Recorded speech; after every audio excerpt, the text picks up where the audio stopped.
आज का वीडियो थोड़ा हटके है। आशा करता हूँ आपको पसंद आएंगे। अच्छा लगा तो हम ऐसे वीडियोस के लिए एक अलग से चैनल तैयार करेंगे। अशोक लीलैंड ट्रक्स और बस को कौन नहीं जानता। अशोक लीलैंड लोगो दूर से ही दिखाई पड़ जाता है, लेकिन हम ये नहीं जानते हैं कि इन ट्रक्स और बसेस का भारत की विकास में बहुत बड़ा भूमिका रहा है। और ये भी नहीं जानते हैं कि ये कंपनी किसने स्थापित किया और कैसे। तो आज हम जानेंगे अशोक लीलैंड कंपनी के बारे में। इस कंपनी का संस्थापक थे रघुनंदन शरण, जो दिल्ली में एक धन दौलत से संपन्न परिवार में पैदा हुए थे भारत के आज़ादी से पहले। उनके पिता का नाम था प्यारेलाल, जो लाहौर और रावलपिंडी, जो आज पाकिस्तान में है, ऑस्टिन गाड़ियों का डीलर और वर्कशॉप्स के मालिक थे। और उनके खुद के पास उसी जमाने में बहुत सारे गाड़ियां हुआ करता था। इसी वजह से सभी लोग उन्हें जानते थे। उनके पुत्र रघुनंदन शरण ने स्टीफेंस कॉलेज में पढ़ाई की और बाद में लंदन के कैम्ब्रिज यूनिवर्सिटी से उच्च शिक्षा संपन्न किया। ये सभी बातें भारत के आज़ादी से पहले की है।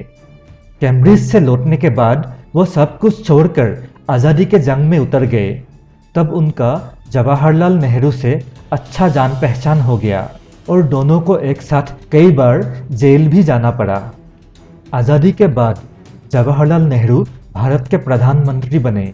तब उन्होंने रघुनंदन शरण को सलाह दिया कि अब भारत को औद्योगिक समर्थन की ज़रूरत है। इसीलिए जवाहरलाल नेहरू ने उन्हें अनुरोध किया कि वो वापस अपने फैमिली बिजनेस पर ध्यान दे। लेकिन रघुनंदन शरण ने अपने पिता के गाड़ियों के डीलरशिप बिजनेस को छोड़कर गाड़ियां निर्माण करने का सोचा। इसीलिए उन्होंने लंदन के ऑस्टिन मोटर कंपनी के साथ जुड़ गए और 1948 को मद्रास में अशोक मोटर्स नाम का एक कंपनी खोला। अशोक उनके एकमात्र संतान का नाम है। ये कंपनी लंदन के ऑस्टिन कंपनी से गाड़ियों का पार्ट्स लाकर भारत में असेंबल करके ऑस्टिन A40 गाड़ियों का निर्माण करने लगा।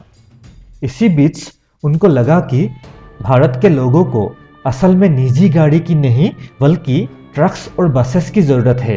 इसीलिए उन्होंने तुरंत ही लंदन की ही एक कंपनी लीलैंड मोटर्स, जो बस और ट्रक्स निर्माण करता था, उसके साथ मिलकर काम करना चाहा। इसके लिए उस समय के मद्रास राज्य सरकार और कुछ और लोगों ने उनके कंपनी पर इन्वेस्ट किया।